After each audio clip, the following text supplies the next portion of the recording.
How you doing, folks? Another week has gone by. You're still there. I'm still here. You're listening. I'm talking. Feels good to be back here, doesn't it? I have missed you. I got a question for you. I know you're on the edge of your seat, like frickin' Pearl. You always have a question. So here's my question. And it's, by the way, it's a truly legit question. It's not. I'm not trying to lead you at all.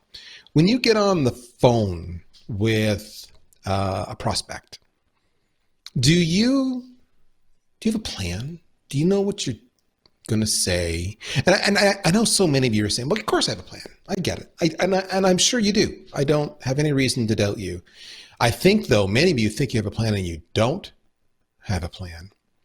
Here's what I know from my own experience as a seller and as a buyer is myself, my plan usually goes out the window the minute somebody answers the phone, because I'm actually not expecting them to answer the phone. How lame is that, right? I'm actually, I always get shocked that I'm caught off guard when someone answers the phone, and it just throws me for a loop. And you get better with age and with time and experience. It's true, and you, because part of it is you fall back on tried behaviors and proven lines that you use, and they become almost filler while you get your head back in the game and then get back on course. It's not uncommon. But I'm always amazed as a buyer how so many of you truly don't have a plan. You're like me, which is, that's nice. I feel less lonely that maybe you're shocked that I answered the phone. And then you go right into your pitch. You just go right into the pitch.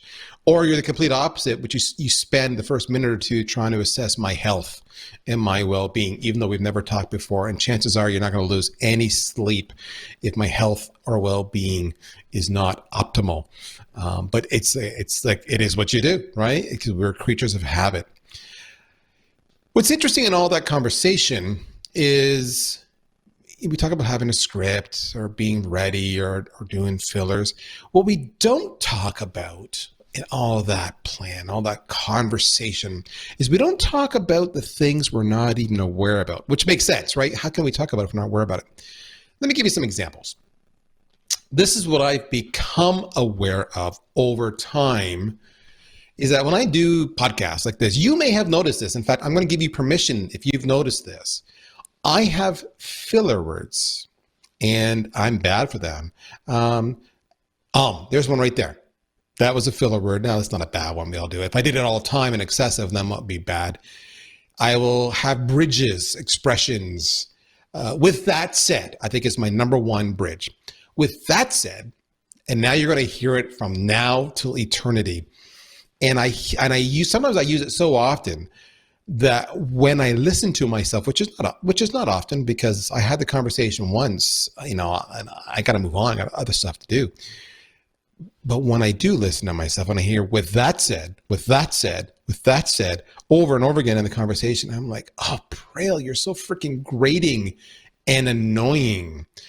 I'll hear when I play back certain podcasts that my guest was trying to say something and I cut them off. There we go. Another filler word. See, I'm doing it again. That's my verbal thinking clue. You're starting to see that we all have habits that we do when we speak, whether we're public speaking, almost like what I'm doing now, because even though I look at this as a conversation between you and I, clearly you're not in the room at the time.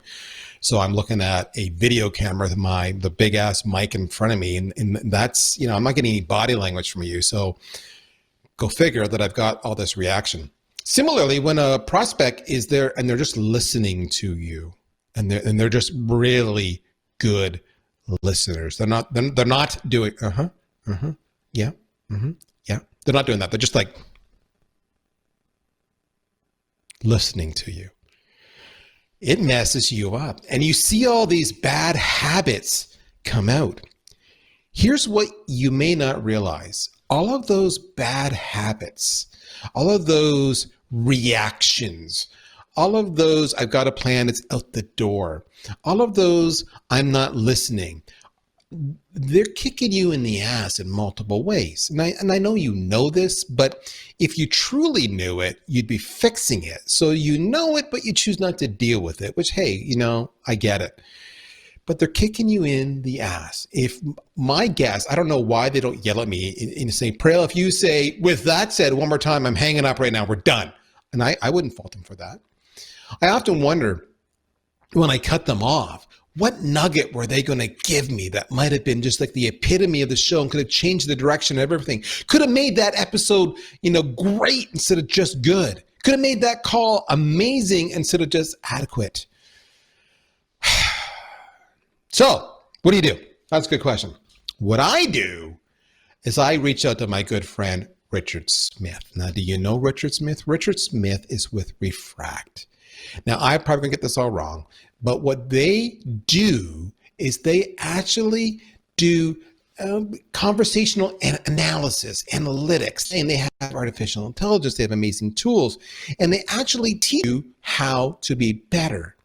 Richard, how did I do on that? Did I even remotely represent what Refract does well, or should you correct me now so nobody's misunderstanding what I'm saying? And I think you set it up quite well there, the story. I think that the key that I took out of what you said there is, do you know what? Most of the time when we're on sales calls, we don't have a clue what we sound like. And I challenge anybody here, that you come off one of your sales calls, listen to that call right back, and I guarantee you will wince, you will hear things you didn't hear the first time around, you will have talked more than you think you would have talked, than you think you were talking on the call.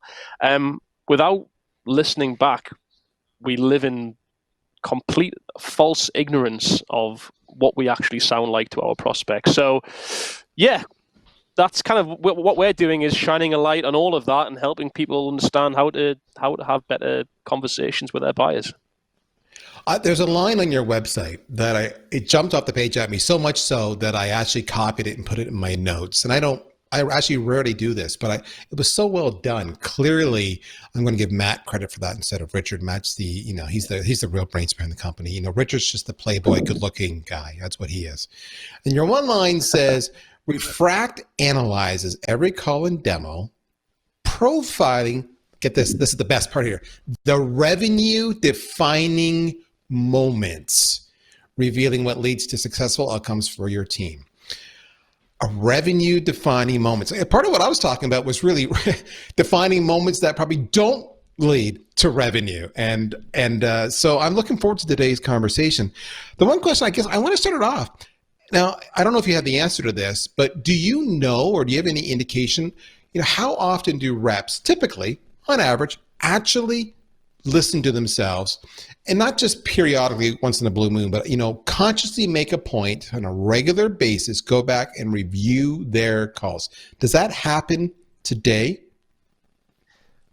So the users of our software do. We know that. I think the majority of conversations that I have with sales leadership is that is a very alien concept.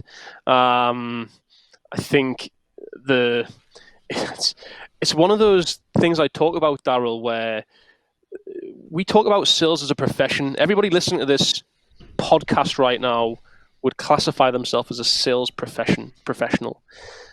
Yet we rarely act as professionals in sales, because if you look at every single discipline in the world, whether you're a doctor, an American football player, a musician, a singer, a poker player, a chess player, you name it, every one of those professions practices, watches back what they did, listens back to how they sounded.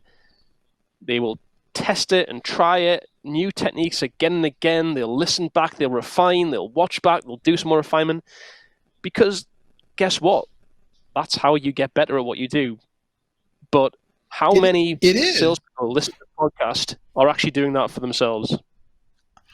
And I suspect a lot aren't. That's why I asked the question, because I know even when I did it, I didn't listen to myself. And the ability to record a call has been around for ever. Now, in my day, we had little little suction cups that went on the handset, right? And you had to intersect the whole phone jack and everything else and record it and play it back. That's what you had to do.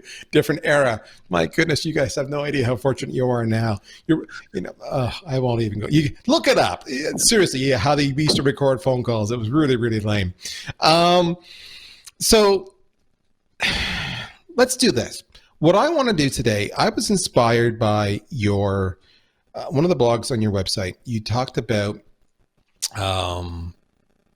basically discovery calls. You kind of bring it up, and in it you go into your blog goes into 13 great discovery questions, but then you had another blog which was like cold call eavesdropping and what we've observed. So it's kind of like the good and the bad. That's kind of how I took it.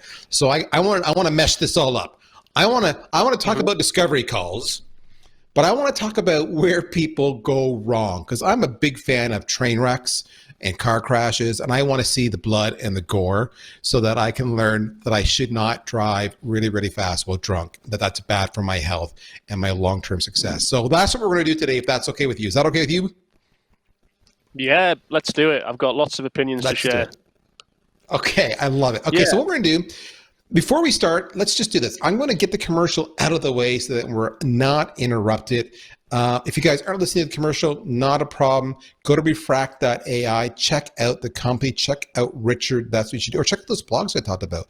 But in the meantime, we'll be right back, and we're going to hit up where you're going wrong in your discovery calls.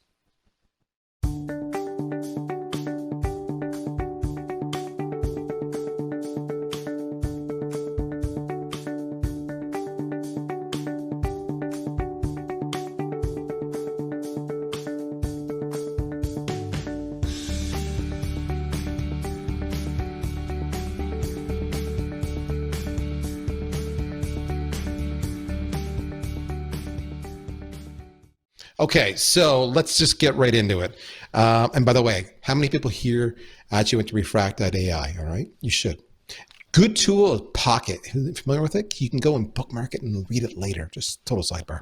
Okay, Richard, you're smiling there. Look at, for those who are watching the video, he's like, Prayal, just shut up already and let me talk. I can totally see it. Let's talk about where people go wrong in discovery calls. So maybe you could even set the stage. When you say discovery call, set the stage for me what you're talking about, and then tell me where they're screwing up. So over to you.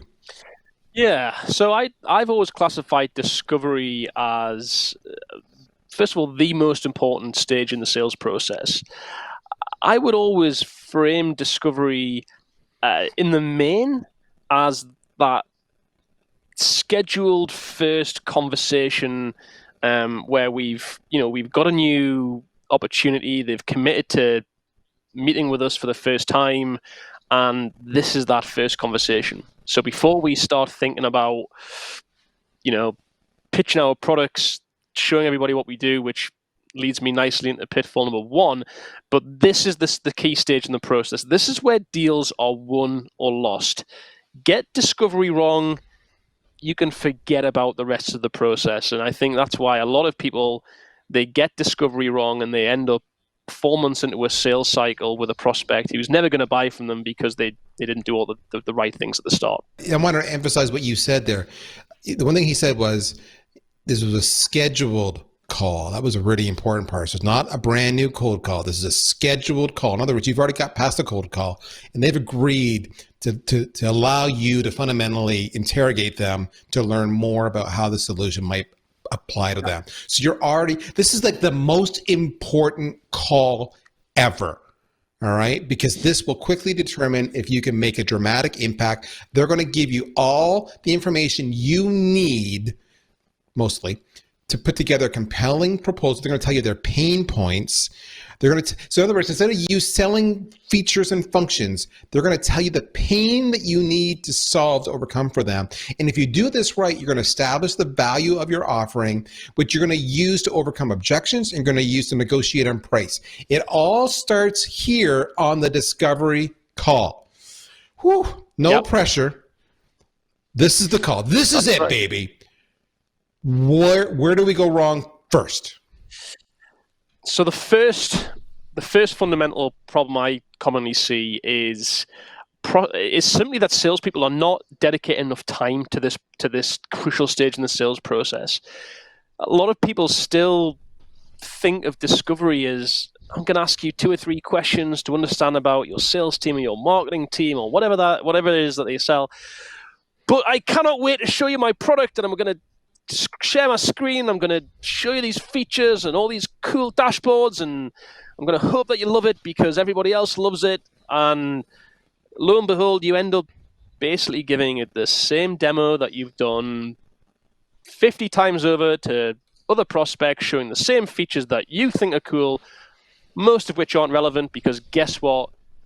You hadn't actually allocated the specific and necessary amount of time and discovery to understand what stuff even in your product is worth showing. Not even that, whether your product is even going to be relevant or valuable for that prospect, full stop.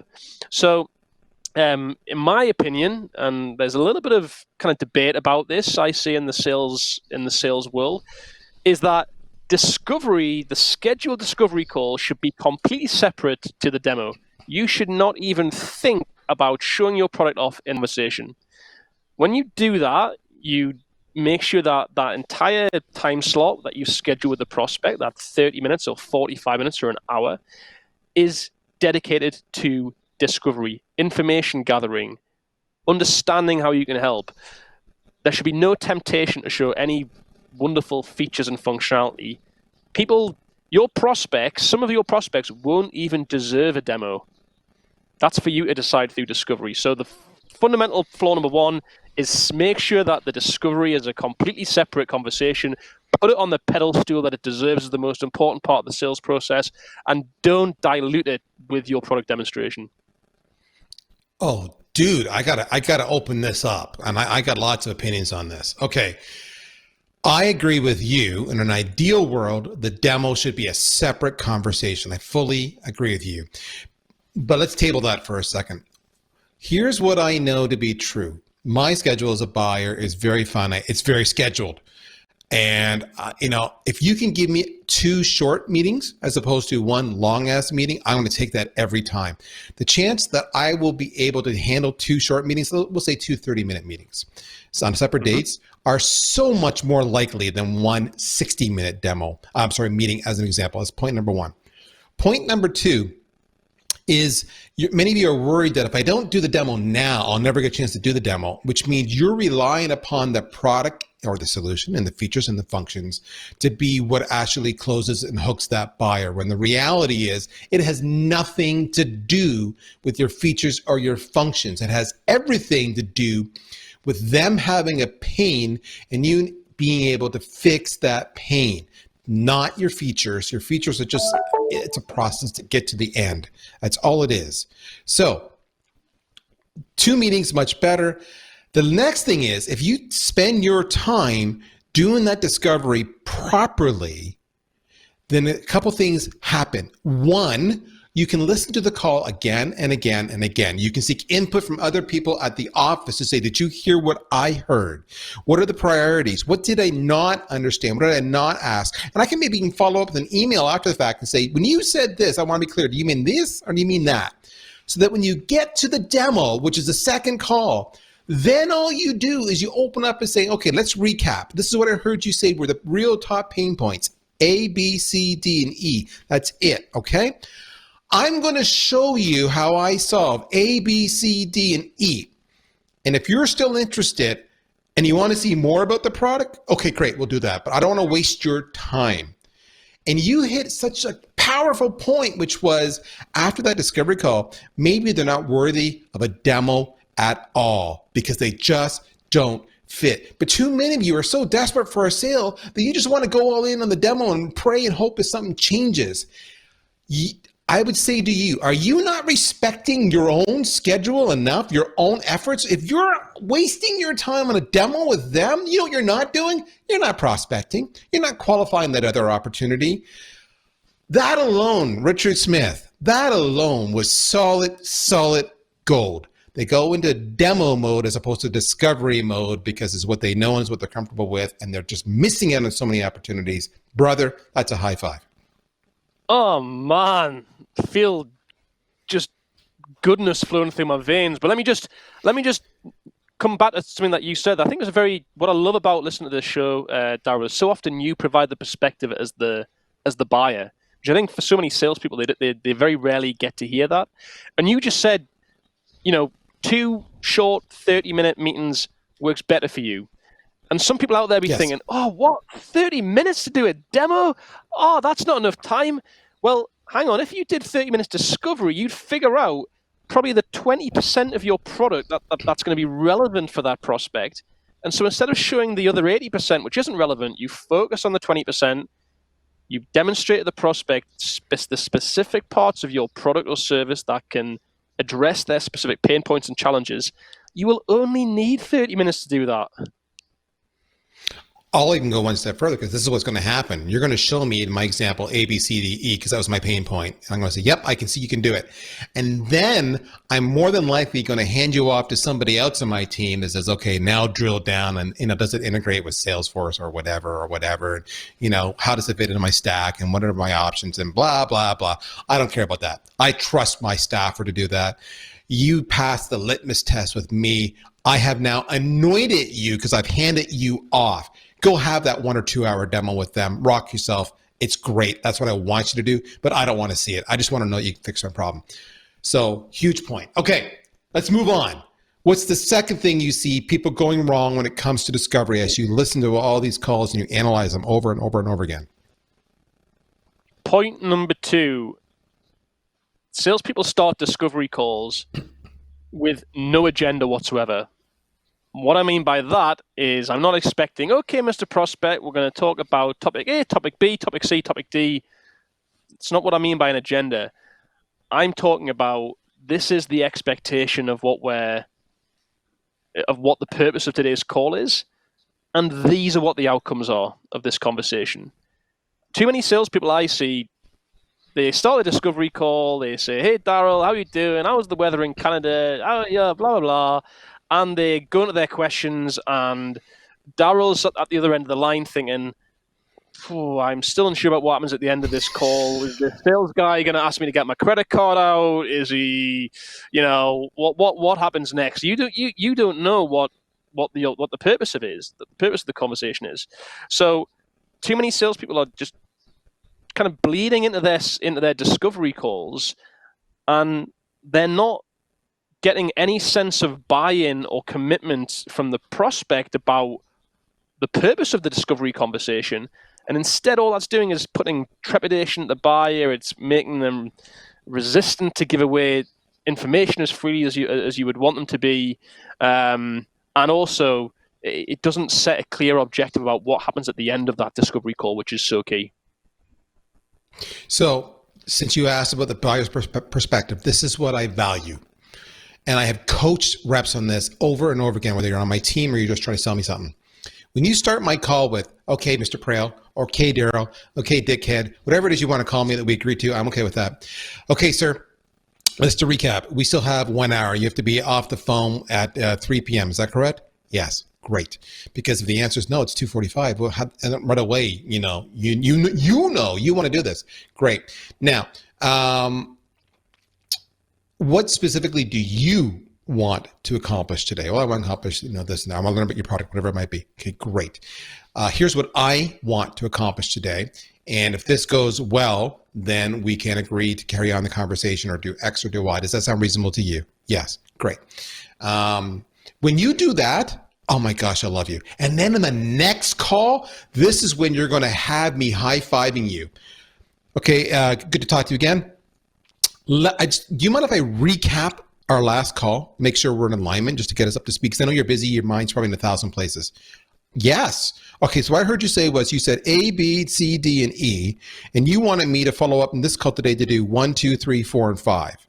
Does that sound about right? Did I miss anything to you? No, that sounds great. Perfect. Great. And we still have 1 hour? Yes. Okay. And then if we do this right, then the next will be this. Does that sound right to you? Great. Okay, let's get into it. Oh my gosh, I love you. I cannot tell you how many times I've had to coach you, reps, on time management, on agenda setting, on clear outcomes, on not wasting my time spending the first 15 minutes me saying, we talked about this, we talked about this, we talked about this. Stop it. Just stop it already. Okay. Yeah. Number three, where do people go wrong? Number three is that too many salespeople don't appreciate that their buyers often don't know how to buy their products and services. They're dealing with inexperienced buyers. So what they do is they come to the end of their discovery conversations and they're kind of asking the prospect about where do we go next and what happens next. And guess what? The people that are speaking with have never bought anything before. They've never made an investment in a product or service that you're selling. So what you get is a prospect who just sort of guesses, says, "Oh well, I think I've got to go and speak with this person, and we've maybe got to look at getting this team involved, and maybe we can do some sort of trial."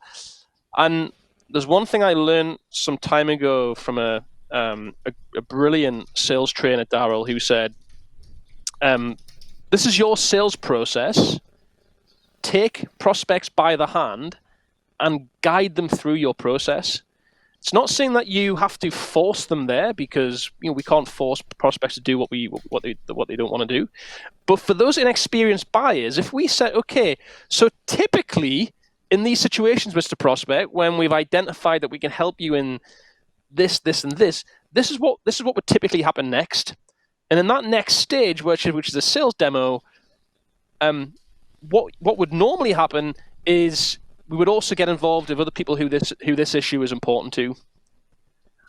And you get the inexperienced buyer to say, okay, yeah, that all makes sense. Well, this is definitely important to this person, and yeah, getting a demo certainly makes sense. Is you're guiding that prospect by the hand and you're taking them through your sales process. You're making it easy for that prospect to buy off you. But too many times salespeople just think this is an experienced buyer, and they let their buyer do all of the, they kind of let the buyer take them by the hand, and so often that just leads to dead ends. And the beauty of what Richard just talked about there is everything he just said ties in exactly with setting the agenda, because the agenda is also guiding the buying process. So they go together. But yes, he's spot on. Never assume they know how to buy or they bought before. It's also, if they don't know how to buy, they may say to you, oh, I can't make that decision, or I'm not the person for that. Great. Who is? Just so I understand, because I want to make sure I give you what they need, and then you can circle around and reach out to them. So brilliant point. Okay. 30 seconds or less. What is one more mistake people make on a discovery call where they go wrong? They don't pick up on the emotive nuggets. What's an emotive nugget? I hear everyone scream. An emotive nugget is those little words that prospects drop in that almost sound irrelevant when they say it, because they say it under their breath. You tell them something about your product and they say, oh, that's interesting. Or, yeah, that can be a challenge sometimes. These words that indicate surface pain, levels of interest, and most salespeople, what they do is they hear these words and they smile and they think, that's a great answer, but they go on to the next question. What they should do is, if I'm talking with you, Darryl, and you say, Richard, yeah, that sounds interesting. I stop and I say, Darryl, you said that sounds interesting. What is it specifically that interests you about that? Identify the emotive nuggets and get the prospect to elaborate on why they found it interesting, why it's a challenge. The prospect's dropped in their stake in the ground, let them elaborate. And oftentimes you will learn 10x by just saying, tell me more about why you've just said that word, than you will have ever learned before if you just carried on with your set of questions that you want to ask the prospect. Listen for the emotive nuggets and get the prospects to tell you more about why they said them. Which ironically is how I started off the show, where I said, I often wonder, what were they going to say that I cut them off on or I missed on? It's exactly those emotive nuggets. Okay, so what do we know here? We know that Richard Smith is a rock star. The reason he's a rock star is because he works for Refract. Refract is a kick-ass company that is all about understanding conversational analysis to make sure that you, my friend, are actually having more revenue-defining moments in your sales cycle. Specifically, what you need to do now is you need to check them out. You need to follow him. He's big on LinkedIn, as you might imagine, but you can also find him on lots of other places, including Twitter. You can email him, richard@refract.ai. Check him out. He wants to hear from you. You got a question, send it to him. But if you like this episode, my friend, beyond following Richard on LinkedIn and Twitter, You need to share it with all your friends because what Richard said today was gold. That's another episode, folks. We're done. We're out of here. It's been wonderful talking again. I hope you have a fantastic week. Take care. We'll talk to you soon. Bye-bye.